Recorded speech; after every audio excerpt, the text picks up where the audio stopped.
Innal hamdalillah nahmaduhu wa nasta'inuhu wa nastaghfiruh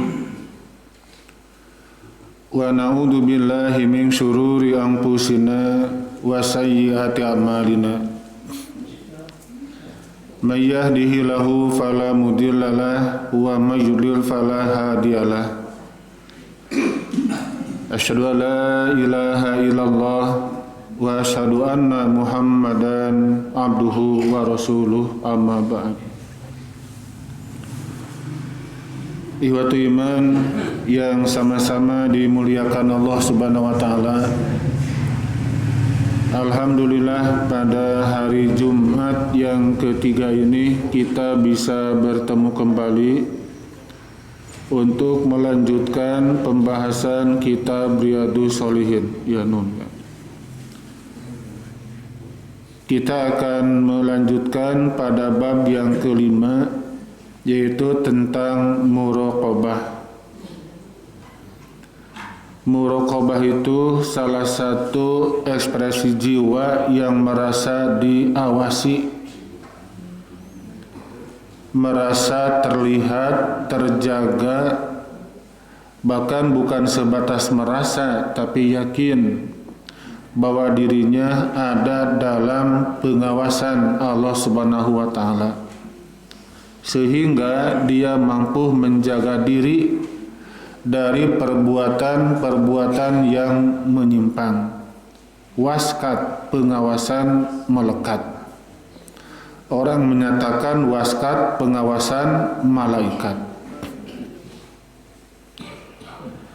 Kalaulah setiap manusia mereka punya sifat muraqabah dalam dirinya, maka merupakan salah satu keniscayaan bahwa dia tidak mungkin berdusta, tidak mungkin berani menjadi saksi palsu, karena apapun yang dia ucapkan, yang dia pikirkan, yang dia rencanakan itu sudah ada dalam pengawasan Allah. Itu namanya muraqabah, menjaga diri.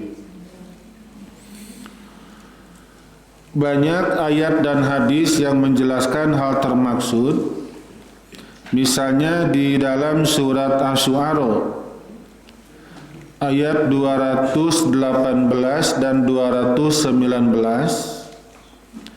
Allah menjelaskan, a'udzubillahi minasyaitonirrajim, alladzi yaraka hina taqum wa taqallubak bisajidin.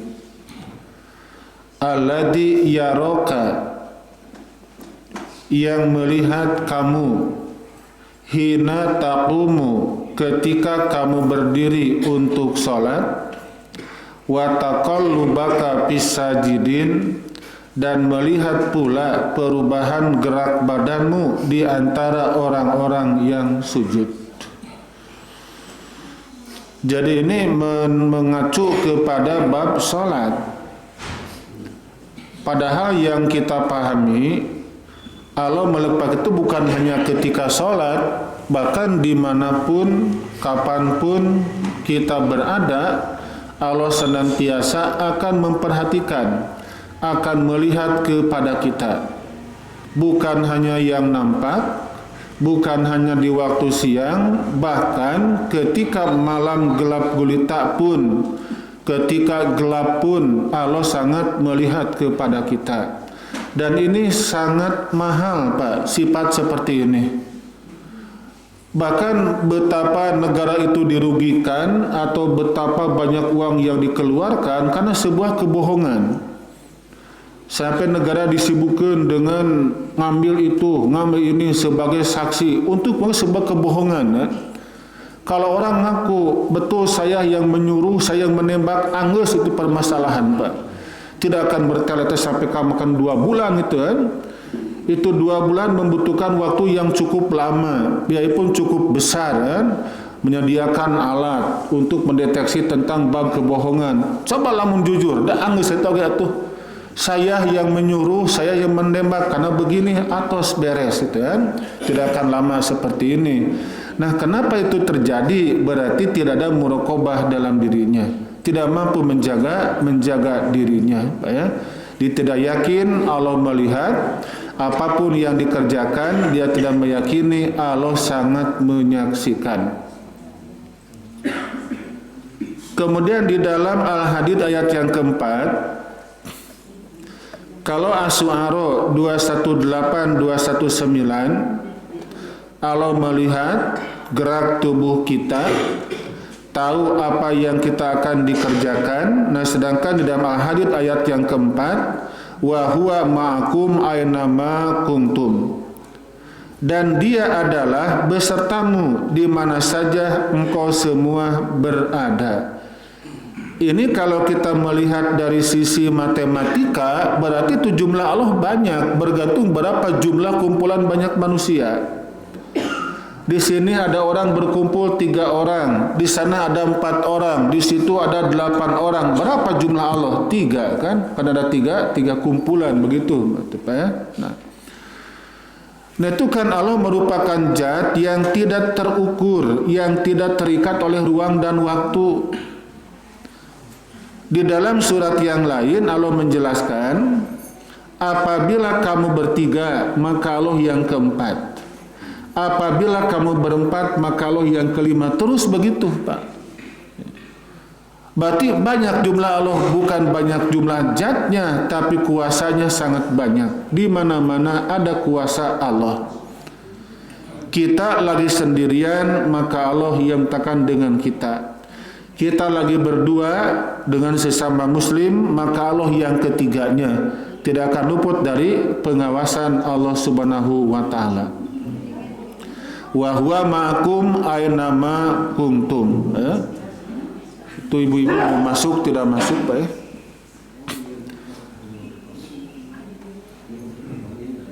Kemudian di dalam Ali Imran ayat yang kelima,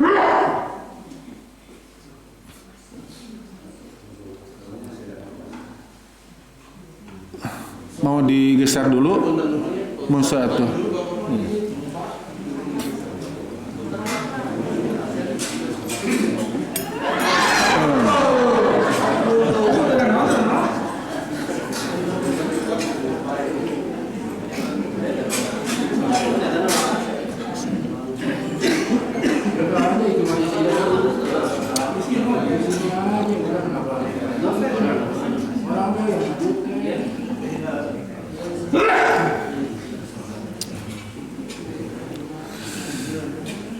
Udah? Iya, ya, barusan bukan insiden, kan?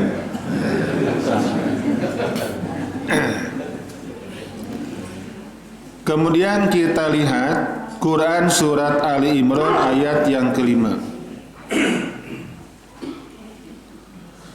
Innallaha la yakhfa 'alaihi syai'un fil ardi wala fis sama. Sesungguhnya bagi Allah tidak ada sesuatu yang tersembunyi baik di bumi maupun di langit. Berarti ini ada 3 surat di sini yang dimunculkan untuk bab muraqabah atau menjaga diri. Asy-Syu'ara, kemudian Al-Hadid, sekarang Ali Imran. Ini penggalan-penggalan dalam beberapa ayat, ya. Sesungguhnya bagi Allah tidak ada sesuatu yang tersembunyi baik di bumi maupun di langit. Kita termasuk makhluk penghuni bumi. Apakah ada dalam bisikan hati manusia yang Allah tidak bisa tahu? Ya, tidak akan ada. Tidak akan ada. Sehingga kalau orang berdoa dengan suara yang keras, Rabbana atina fid dunya hasanah misalnya, Pak, ya. Tapi itu bukan merupakan syariat Nabi. Nabi mensyariatkan ada 2 macam doa. Yang pertama ada doa yang kita hanya dengar sendiri. Kemudian yang kedua ada doa yang itu untuk diteriakan, disuarakan, Pak, ya, dikeraskan. Misalnya ketika khatib beres berkhutbah, Kemudian dia mengatakan, para jamaah sekalian, itu saja yang dapat saya sampaikan. Kita akhiri dengan doa, Rabbana atina fid dunya hasanah, dan sampai berikutnya. Itu kan disuarakan doanya. Nah, bukan berarti itu khatib tidak yakin Allah tidak mendengar. Tapi itulah yang Nabi contohkan. Kemudian ketika kita sholat malam, kita tahajud, kemudian mohon kepada Allah dalam hati kita membisikkan. Itulah yang Nabi perintahkan. Jadi suara yang kita bisikan, yang kita lahirkan, itu semua Allah Maha mengetahuinya. Jangankan dalam bisikan hati kita, Pak ya. Bahkan kata Al-Quran, ketika daun yang jatuh di rantingnya, kemudian dia terbawa oleh angin, terhempas oleh air sampai ke hancurnya, itu semua dalam pengawasan Allah, Pak. Eta teh daun, apalagi manusia. Nah, sehingga kalau orang yang rajin sholat, orang yang rajin ngaji, tapi masih kena suka ngabohong, nah itu diragukan tentang keimanannya. Dikemanakan kan Allah itu. Ada satu riwayat yang menjelaskan bagaimana hakikat kepemimpinan Umar bin Khattab. Dia ingin menguji bagaimana rakyatnya tentang muraqabahnya kepada Allah yang Maha Kuasa. Umar bin Khattab menyamar sebagai orang yang dalam perjalanan sebagai seorang musafir.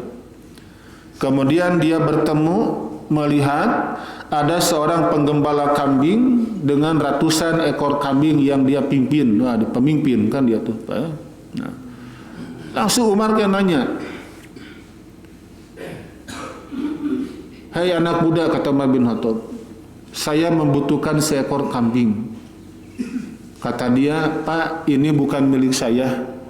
Saya hanya bertugas untuk menggembalakan kambing-kambing milik tuan saya."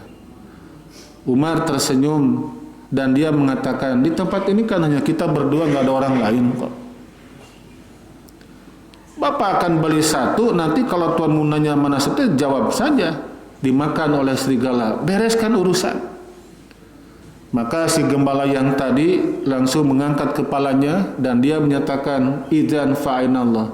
Kalau demikian, dikemanakan sana Allah. Umar bin Khattab sampai memeluk anak yang tadi. Dan dia menyatakan, kalaulah sepejabat punya meta seperti ini, maka yakin itu negara akan subur dan makmur. Disebabkan orang-orangnya, para pengolah negeri ini, mereka punya sifat muraqabah. Itu negara Arab dulu, dia kan merupakan negara yang gersang, Pak. Negara yang gersang, jangankan ada tanaman, bahkan air pun tidak ada. Terbukti dengan doanya seorang bapak atau bapak tauhid yang bernama Nabi Ibrahim. Ibrahim kan bapak tauhid. Kalau Nabi Musa bapak Yahudi gitu kan, Pak ya. Jadi ada bapak tauhid, ada bapak Yahudi, ada bapak pembangunan. Itu siapa bapak pembangunan? Fir'aun kan suka membangun gitu kan, Pak ya. Nah, Nabi Musa menyimpan dua anggota keluarga, Hajar dan Ismail, tempat yang tidak ada apa-apanya. Tidak ada pohon, tidak ada air, yang ada hanya batu-batu hitam yang menjulang tinggi kan. Ibrahim menyimpan dua orang yang di tempat yang tadi, Pak. Dan dia berangkat meninggalkan setelah diskusi kecil dengan Hajar. Di antara doa yang dia sampaikan, warjukum minas samarat. Ya Allah, berikan mereka rezeki di berbagai macam buah-buahan. Ini kan tidak nyambung antara kondisi lingkungan dengan doa. Bagaimana mungkin itu daerah yang tandus, yang tidak ada tangkal, tidak ada pohon, tidak ada mampu makan berbagai macam buah-buahan. Tapi ini kan doa dari orang yang suci, orang yang soleh. Terkabul enggak? Terkabul, walaupun membutuhkan waktu cukup lama, Pak ya.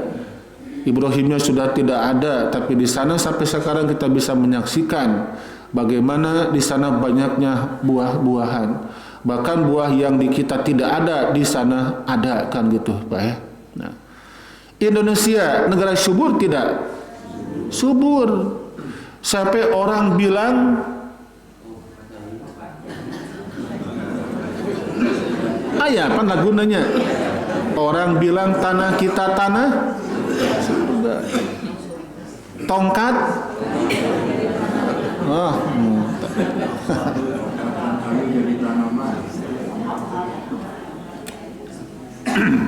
Orang bilang kan itu.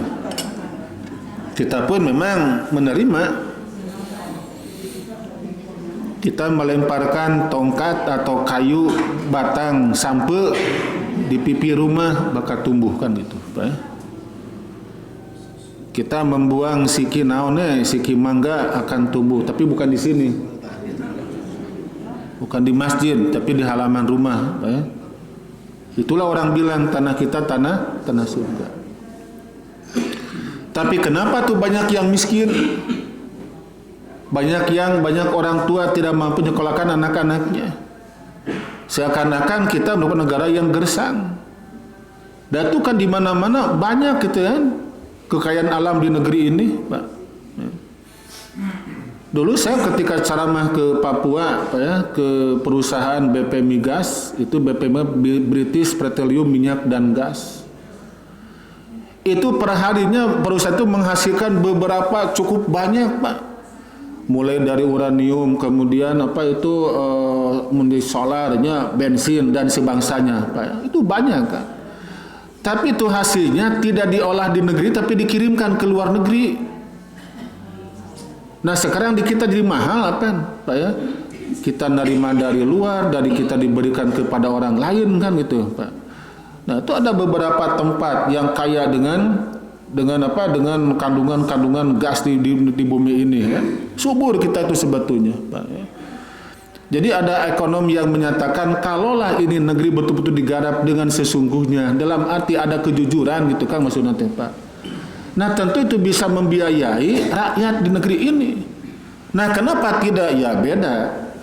Negara yang subur, negeri yang subur ketika digarap oleh orang-orang yang tidak subur akidahnya, ya begini kondisinya. Negara yang gersang digarap oleh orang-orang yang subur akidahnya, ya menjadi subur juga orang-orangnya. Itulah betapa pentingnya tentang muraqabah, Pak ya. Dia muraqabah merupakan sifat yang jarang dimiliki oleh manusia, bahkan dia merupakan sifat yang paling mahal kalau dimiliki oleh manusia. Secara singkat, itu kejujuran merupakan hal yang jarang dimiliki oleh manusia, kecuali dimiliki oleh jamaah al-mu'min. Itu makai meureun insyaallah gitu. Tong dimereunannya, yakin seperti itu, Pak. Kita harus punya sifat muraqabah, Pak ya, menjaga diri. Kemudian Al-Fajr ayat 14. Inna rabbaka labil mirsad, sesungguhnya Tuhanmu benar-benar mengawasi. La mirsad, benar-benar labil mirsad, benar-benar mengawasi. Kenapa diawasi? Untuk dijadikan bahan rujukan nanti pada yaumul kiamah nanti. Nanti kan ketika kiamat terjadi kita akan memasuki 3 masa, Pak ya. Yang pertama yaumul hisab, yang kedua yaumul mizan, yang ketiga yaumul jaza. Itu merupakan masa yang akan kita lalui pada hari kiamat nanti. Nah itu rujukannya yang mana? Acuannya yang mana? Ya sekarang. Jadi apapun yang kita amalkan sekarang itu merupakan tanaman-tanaman kita kan gitu, Pak ya. Kita menanam dengan tahajud, kita menanam dengan sedekah, kita menanam dengan pengajian seperti ini, kita menanam dengan membaca Quran. Kapan kita memanennya? Ya nanti pada hari kiamat. Nah, Allah mengawasi. Nanti pada yaumul hisab kita akan masuk di dalamnya mengalami penghisaban. Mana buktinya? Mana datanya? Mana bukti fisiknya? Ini bukti fisiknya. Nah, sehingga orang-orang pun tidak mungkin mereka lari dari kenyataan seperti itu. Kalau sekarang kan kendati pun CCTV dipasang di garasi, di halaman rumah, di belakang itu kan bisa diruksak itu, Pak. Ya. Tapi CCTV buatan Allah, tidak mungkin orang bisa menghancurkannya, tidak mungkin orang bisa merusaknya. Mana apa CCTV Allah itu? Semuanya, Pak. Sampai Allah kan bersumpah, Pak ya. Aku bersumpah demi perkara yang tidak kamu lihat dan yang kamu lihat. Maksudnya apa? benda sekitar kita merupakan rekaman amalan kita yang Allah ciptakan, termasuk kulit kita. Sampai nanti pada hari kiamat orang akan ngomong kepada kulit itu kan, "Hei kulit," kata orang-orang, "kenapa kau mendakwa kepada aku?" Kulit kan menjawab, "Allah telah nyuruh aku untuk berbicara tentang kamu," kata kulit kita, Pak. Jadi tidak mungkin kita bisa lari dari apapun yang kita amalkan selama ini. Inna rabbaka labil mirsad, sesungguhnya Tuhanmu benar-benar mengawasi, Pak. Allah mengawasi di dua sisi kita, kanan dan kiri ada malaikat pencatat amal baik dan pencatat amal buruk. Tanah juga yang kita pijak sebagai saksi, alat perekam amalan kita. Kita duduk di sini, ini akan ngomong nanti pada hari kiamat. Semuanya seperti itu, Pak, menyaksikan kepada kita. Siapa yang bisa menghalangi? Tidak mungkin ada. Orang-orang hanya menerima dan mereka mendengar sampai mereka mengatakan, "Wahai kulit, kenapa kau bersaksi atas nama aku?" Kulit pun menjawab, "Allah nyuruh aku untuk mengatakan hal yang sebenarnya." Nah, beres, Pak. Untuk bab ini dimunculkan 3 surat, saya sampaikan secara ringkas, Pak ya. Asy-Syu'ara 218 219, kemudian Al-Hadid ayat yang keempat, Ali Imran ayat yang kelima, dan Al-Fajr ayat yang ke-14. Nah, semuanya dijadikan sebagai dasar untuk mengangkat sebuah topik muraqabah, walaupun masih banyak surat lain, ya. Sekarang kita lihat hadisnya. Sekarang.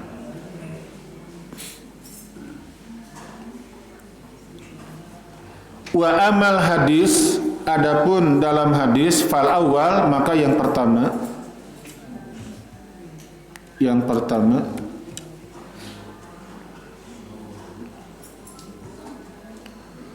an Umar bin Khattab radhiyallahu an qol, dari Umar bin Khattab, semoga Allah ridho kepadanya, dia berkata, bainama nahnu julusun inda Rasulillah sallallahu alaihi wasallam data yaumin, ketika kami duduk bersama Rasulullah sallallahu alaihi wasallam pada suatu hari,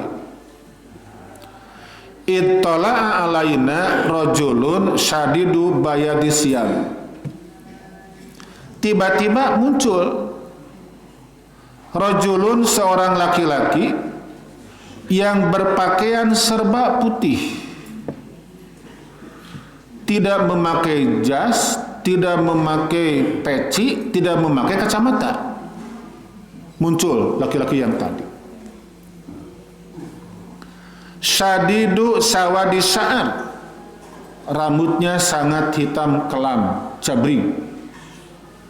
Terbayang Pak ya, pakaiannya serba putih, rambutnya gondrong dan hitam.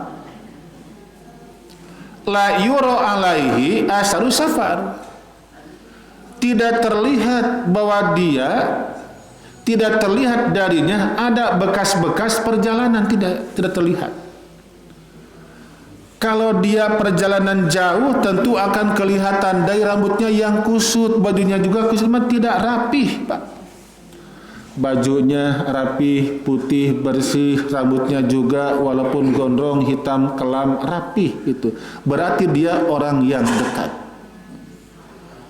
Kalaupun dia merupakan orang yang dekat, wala ya'rifuhu mina ahadun, tapi kenapa enggak ada seorang pun di antara kami yang kenal dengan dia? Saha eta jelema teh? Orang jauh, bukan. Kenapa bukan? Lihat pakaiannya rapi, lihat rambutnya rapi, enggak ada bekas-bekas yang jauh. Berarti dia merupakan orang yang dekat dengan kita. Tapi kenapa kita tidak kenal? Belum juga bisikan-bisikan mereka para sahabat ada jawaban, tak ya? Hatta jalasa ila Nabi sallallahu alaihi wasallam, sehingga dia cepat-cepat duduk di hadapan Nabi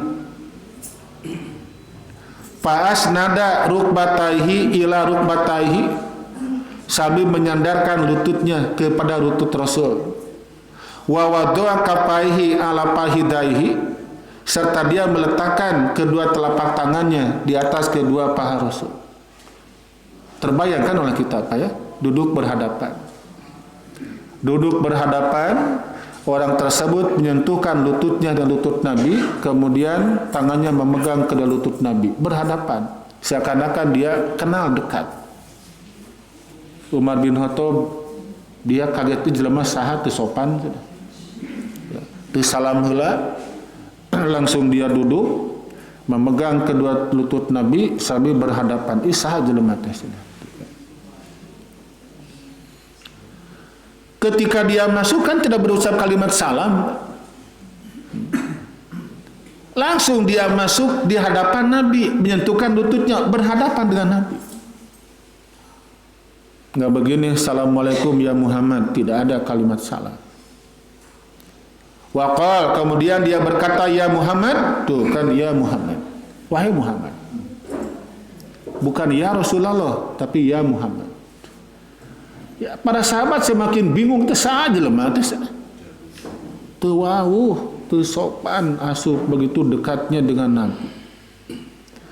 Akhbirni anil Islam, habarkanlah kepadaku tentang Islam. Faqala Rasulullah sallallahu alaihi wasallam, kemudian Nabi bersabda atau Nabi menjawab, Al-Islamu, Islam ialah antashhada Muhammadan Rasulullah. Satu itu. Antashhada, bahwa kamu bersaksi, kamu berikrar, kamu bersahadat, alla ilaha illallah, bahwa tidak ada Tuhan yang berhak disembah kecuali Allah. Satu Pak, dalam dua kalimat syahadat. Wa anna Muhammadar Rasulullah, dan sesungguhnya Muhammad adalah pesuruh Allah. Ini Islam yang Nabi bahas bukan pendekatan bahasa, tapi kontennya, tapi isinya, maka disebut rukun Islam. Kalau secara bahasa itu kan Islam dari kalimat istislam, ya, yang berarti minta perlindungan, minta keselamatan. Karena berat diucapkan, istislam menjadi Islam, artinya berserah diri kepada Allah. Adakah agama yang dibawa oleh para nabi bukan agama Islam? Tidak akan ada. Tidak akan ada. Seluruh para nabi, mereka membawa agama berserah diri kepada Allah. Ibrahim pun mengatakan, wa nanu lahu muslimun, dan kami hanya kepadanya lah berserah diri. Itu kata Nabi Ibrahim. Berarti Ibrahim bukan seorang Yahudi, bukan Nasrani, tapi dia merupakan seorang yang berserah diri kepada Allah. Termasuk Adam pun, Pak, mereka agamanya agama tauhid. Kata bapak dan ibu, kenapa sekarang muncul? Bukan sekarang, udah lama kan? Muncul ada agama Yahudi, ada agama Nasrani, ada agama Hindu, Buddha, Konghucu, dan sebangsanya. Nah, itu sejarah dan perkembangan agama-agama di dunia. Nah, adapun agama Yahudi itu awalnya dia bukan merupakan nama agama. Awalnya dia merupakan nama salah seorang putra Nabi Yakub yang bernama Yahuda. Kemudian Nasrani atau Nasiro atau Najaretisme kata mereka. Itu kan awalnya dia bukan merupakan nama agama, tapi dia merupakan tempat kelahiran Nabi Isa di dusun yang bernama Najaret atau Nasiro kata bahasa Arabnya. Di Maryam kan ketika dia beranjak dewasa tergerak hatinya untuk mengasingkan diri, dia diam di, kalau sekarang nama itu kan Masjid Baitul Maqdis, Pak ya. Dia di mihrab di sana. Di mihrab didiamkan oleh bapak angkatnya yaitu yang bernama Zakaria. Nabi Zakaria setiap masuk ke mihrab Maryam selalu menemui makanan itu kan, walaupun tidak ada siapa-siapa. Kok di sini banyak siapa-siapa tapi makanan tidak ada. Acan sana, acannya kayak tuh. Ya.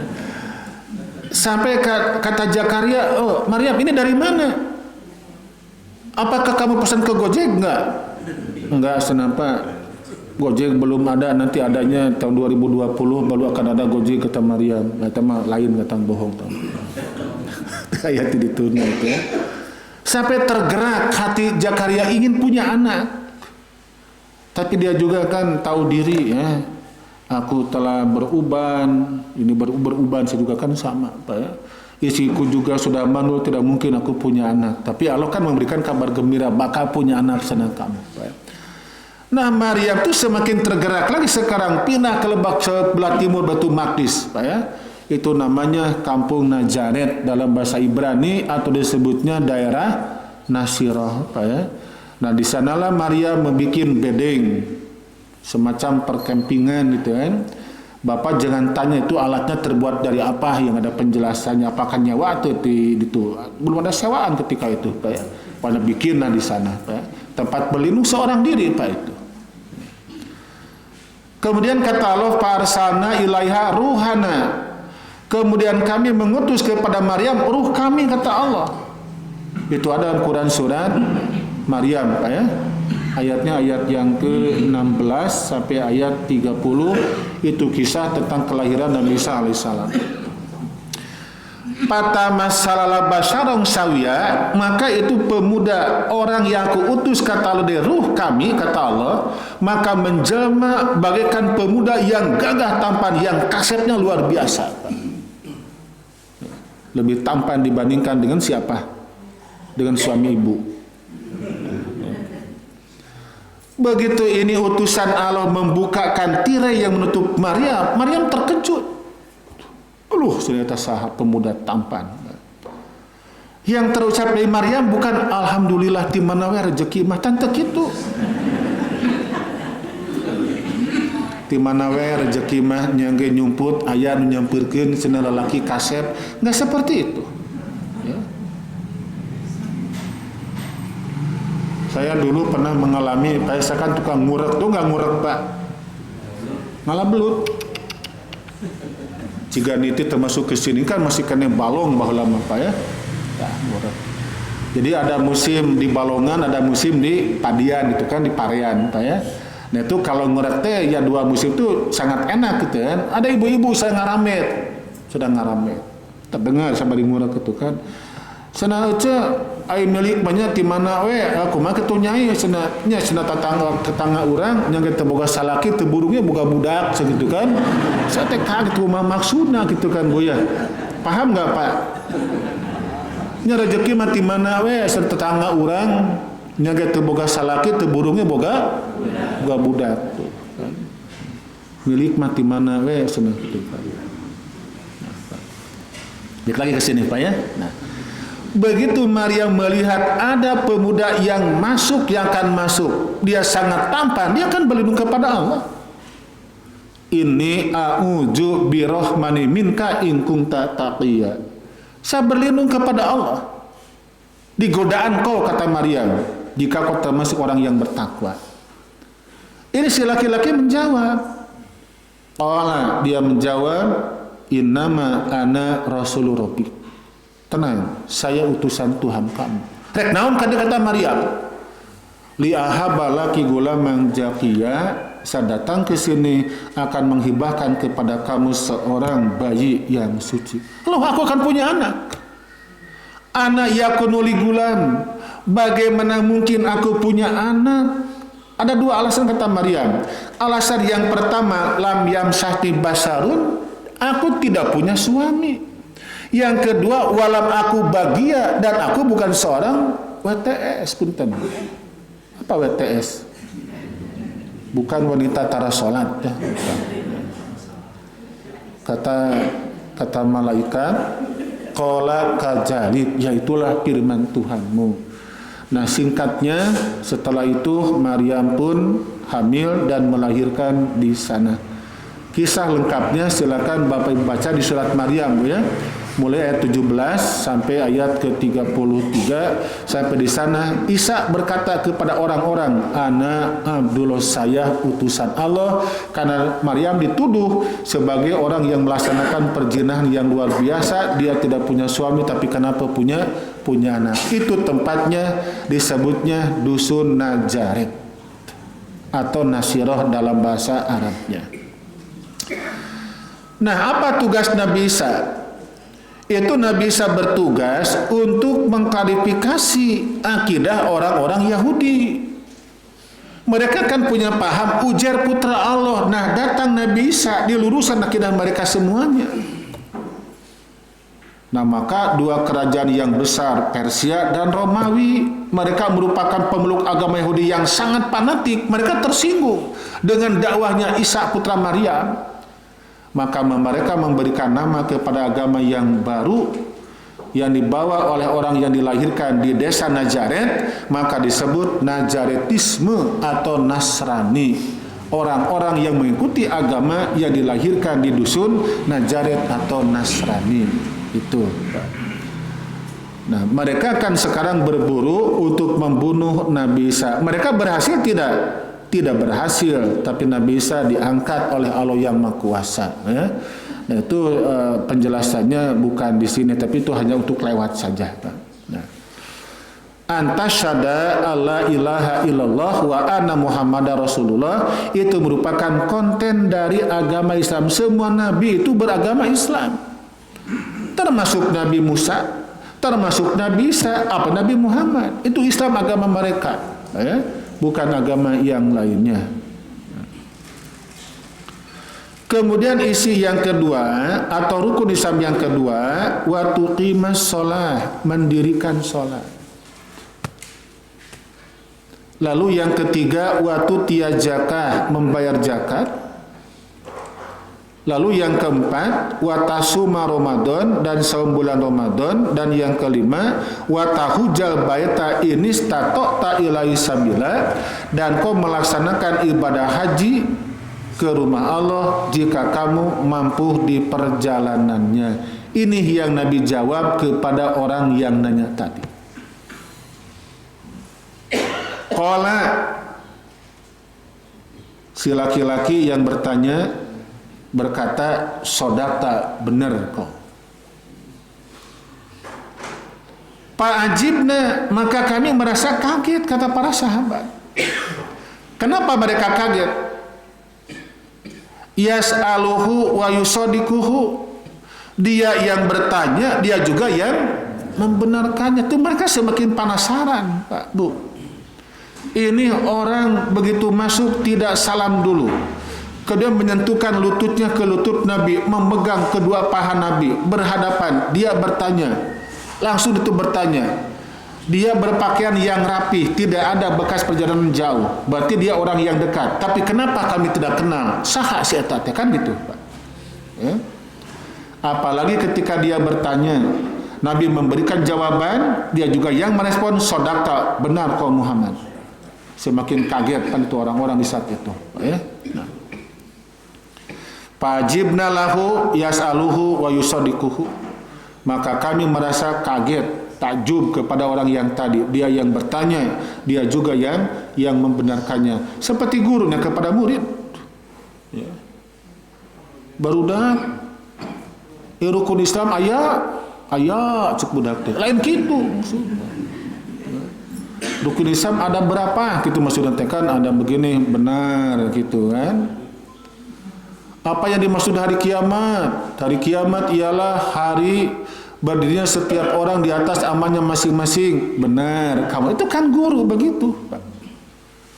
Berarti ini juga yang nanya adalah guru. Guru siapa? Guru Nabi Muhammad.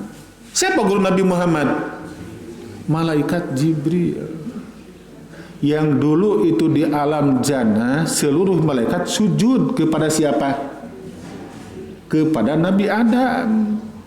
Nabi Adam disujudan kepada malaikat perintah Allah. Berarti Nabi Adam orang yang hebat sampai dapat penghormatan dari para malaikat.